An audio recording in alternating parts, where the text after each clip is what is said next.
Hi, somebody. Hi. Hope you're all keeping well. It's been a while since I last walked around to just check on how we are faring. And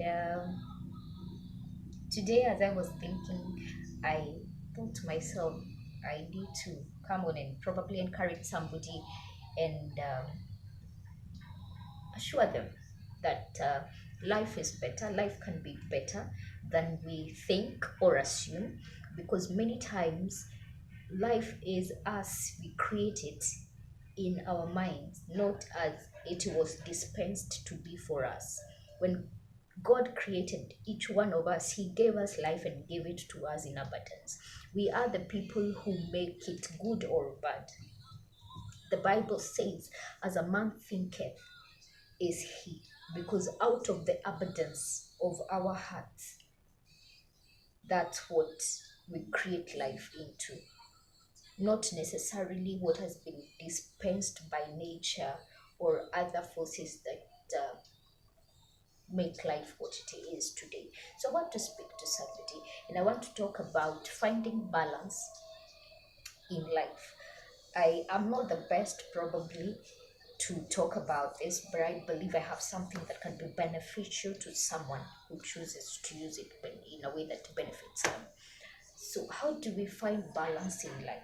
The first thing that we need to do, and probably I'll just talk about it and then I'll look for another time when I can talk about something else, is identifying who you are. And I know many times we've been into places or listened and heard, who are you?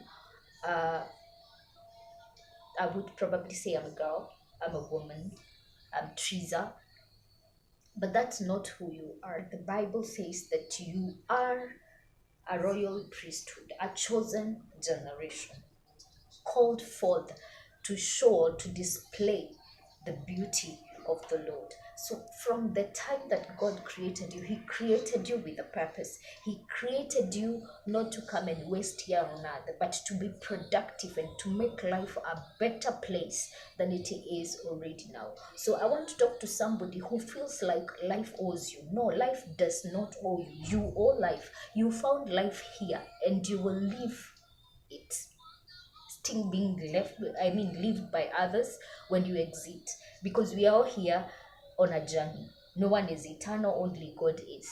So life does not owe you anything. You owe life the input that you're supposed to put into it. So the question is, who are you? Have you found out the person you are? Have you found out what you're supposed to be doing? Who are you? Are you what people say you are? Or are you who God says you are? And most of us have been swayed off by mostly people's opinions, people's thoughts about us, and we've slowly swallowed what people say, what people think about us, and we've aligned our thoughts to that. So if somebody says you are good for nothing, you've picked that and actually began to actualize a good for nothing person out of your life. The truth is, you're not good for nothing. You are good for everything. But you have to tell yourself who you are according to who God created you to be, according to the power of God that works in you. I have said this before. I do not believe that God created jargons to live here on earth. Every person, no matter how you are, no matter where you are, you have something good, something great, something awesome that you need to give to life. You owe life. I repeat, life owes you nothing, but you owe life. So the sooner you begin to learn and relearn who you are in God, not according to what people say. Nobody, and I repeat, nobody has an opinion of who you are. You are a child of God. God created you. Don't let people who cannot create even an insect begin to dictate who you are. Begin to say who you are, and then you start taking that and grasping that and actualizing that into your life. Sometimes you need to sit with yourself and begin to ask God, who am I? Because until you know who you are, you will keep complaining, whining, and thinking that everybody else apart from yourself is responsible for where you are and who you are. But I'm sorry, darling, nobody is responsible for who you are and where you are apart from your very self. You can change. Your life can be better than it is right now. Your life can come out from worst to the best. I mean, God has no a better child than the other. We are all His. He can make your life better than you've ever imagined or ever thought. But you have to align yourself to His mind and His thought about you. You must stop listening to a lot of noises from people. Most of us have a lot of junks in our heads. That sijui who said what, sijui who is thinking what. So what? People will think, people will say, whether you like it or not. And many times people say because they fear the potential in you. And then you listen to them and you allow yourself to live a miserable life in the masses of people.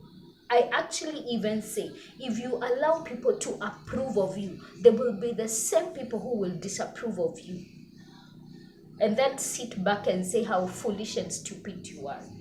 The earlier you start shunning noises from people and begin to know who you are from God's perspective, your life will start aligning. And stop, don't even tell me I don't believe in God, I don't believe. You can't create even a single dust. So it's not about you believing and not believing. We are God's creatures. All of us, everybody, everything that thrives and lives is God's. Nobody, nothing else, not even the devil. Even the devil was created by God. Who are you to tell us that there is no God, blah, what? Hello? Everything exists because of God. So the sooner you begin to align your life with God, the better. He is the only one who can introduce you to yourself. There's this guy called Moses who went to God and God is giving him instruction on doing great things, and he began telling God, but I'm a stammerer. Ama. Because we all sum map our lives to what we see, what we hear people say, and what we think. And God, is God his creator, and he's still telling God, I am a star. And I'm talking to somebody who probably stand before God and say, but God, I do not look like so and so. The Bible says you're fearfully and wonderfully made. Imagine you're that unique. God created you as a unique creature. You don't have to look like somebody. You don't have to be like somebody. All you need to be is be you, be yourself. And that's why I keep telling people, be you, do you. And don't owe anybody an apology of who you are, where you are, because you are original. You are God's original idea, not any man's idea. Your parents were only used as assets to bring you here on earth. Imagine. Some of us think, I'm a source of my parents. No. God is your original source. He only used your parents as a channel to produce you and bring you here on earth. And probably he's used you as a channel to bring another, whom you've already begun speaking things that they are not supposed to be into their lives. That's a topic for another day. But today I'm talking to somebody who feels like your life is getting to an end because you think, if I was like so and so, if I was doing this, if I was there, life would be better. No, it can be better even right now, there where you are, if you choose to. It's in your mind. It all begins here. It all begins in you aligning yourself. I say there are no better days and good days than the other. We make a good day and we make a bad day. It's within that. We have that much power within us, given by God. And when we make that decision, God does not interfere. It's your choice. That's why I tell people again, own your life, own your happiness, own what happens around your life. Don't let people dictate your life. Because when you make people dictate your life, then, my dear, you're going to have such a hard life to live. Because we will have to say what you do, what you cannot do, what you dress, what you cannot dress, and all that. And I'm not saying this to now give people room to say that you want to walk naked. My ladies, no, please be decent. But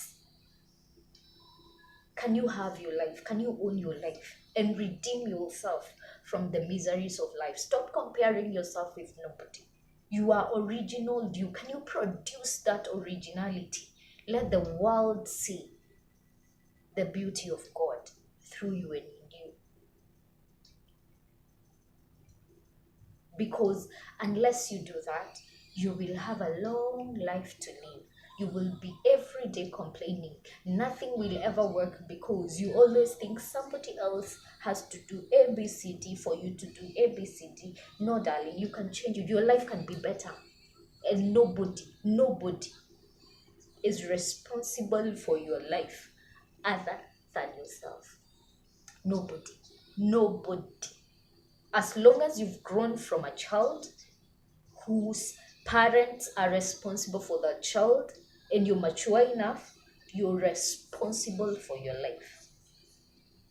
And I know it's true, there are some things about us or about our where we're coming from we may not be able to change. But what happens to you from now, this moment, you can change. If you take full responsibility, begin to own your life, believe in who you are according to who God says you are, not according to what people says you are. Not because when you begin affirming what people says you are, you become a photocopy of people's ideas and thoughts and not the original person that God created you to be. Own your life and begin to live to the fullest of it. You probably would think that if I live in this and this place, life will be better. No, there are people in that place you're thinking that life would be better who are still whining and complaining. You can make a good life out of where you are, from where you are, out of any situations, if you only begin to align yourself with who God says you are and begin taking responsibility of how your day turns up. I say there's no better day than a day that begins with gratitude. Wake up in the morning, look around you, see the life that God has given you that you did not even think about twice. Like you didn't think, you just slept yesterday, today you're up. And it's not a right for you to be up. It took God. You woke up, your eyes can see, your nose can smell, your ears can hear, your eyes can see, you can talk, you can walk, you have feelings. Begin to be grateful for those things. And what happens when you begin to appreciate what you already have, most of which you didn't ask for? The fact that you can breathe air for free without being charged. You just thank God for that. The moment you begin being grateful for where you are, God begins to align everything else also. Because God, gratitude and being grateful is a form of worship. And God will always bring things your ways that will attract gratitude.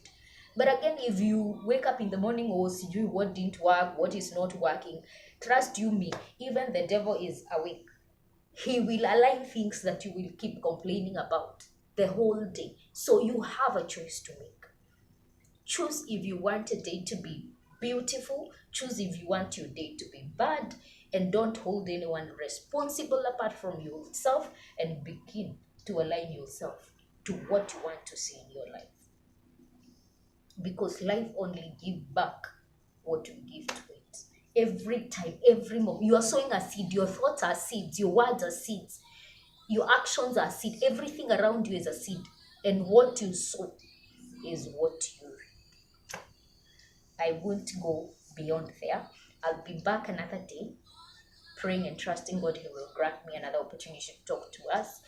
And I pray, it's my prayer, that what I've said today will be of benefit to somebody, maybe not everyone, but to somebody, and help you to begin recovering yourself and recovering your life. God bless you. God keep you. I'm praying for you, and I believe that God will do you good when you begin aligning yourself to who He created you to be and to aligning yourself to His purpose for your life. Remember, life does not owe you nothing, you owe life everything and every input that you can bring into it. God bless you.